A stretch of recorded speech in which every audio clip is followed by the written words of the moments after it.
So it's really interesting and fascinating about this technology. So as you mentioned, 84% of our clients are actually actively working with it and trying to figure out how it could be useful. But what's fascinating is that a technology that's supposed to be trustless and make trust a non-issue is actually failing to sort of hit the prime time because of some real issues around trust.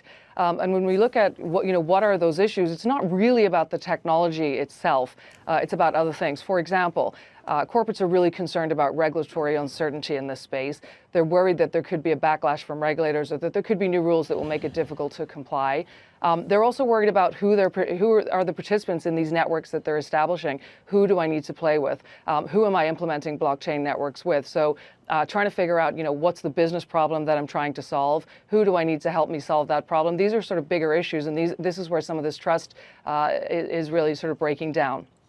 I guess part of it probably has to do just with the headlines that circulate about cryptocurrency, some of the ploys that you've seen where people throw blockchain or cryptocurrency into the name of their stock just to try and capitalize on these things. How do you break down all of this headline hype and all of this lottery ticket mentality and set that aside from what can really happen with blockchain?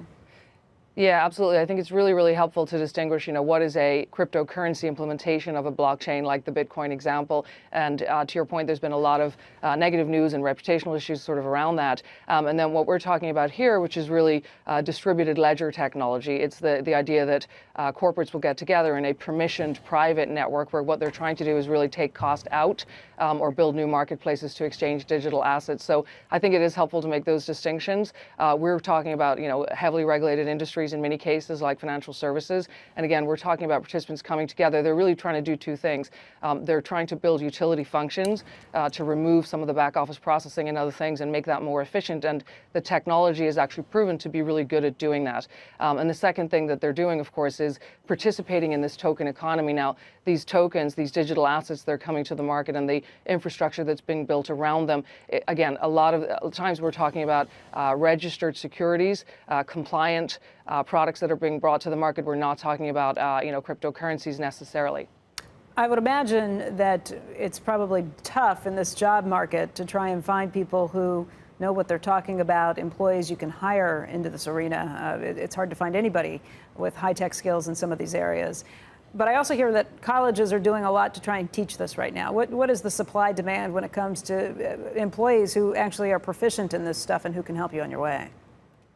Yeah, no, that's a great point. And we're actually actively also working with a lot of academic institutions. They're struggling also to keep up and keep the curriculum current. And I think that's right. I think corporates are really looking at what is the workforce impact of all of this emerging technology, not just blockchain, but really trying to think about how do I build a more agile organization?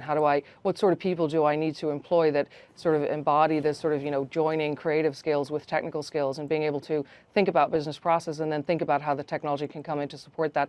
And because the technology is moving so quickly, it's difficult to keep up. And again, it is a different type of person that these corporates do need to hire.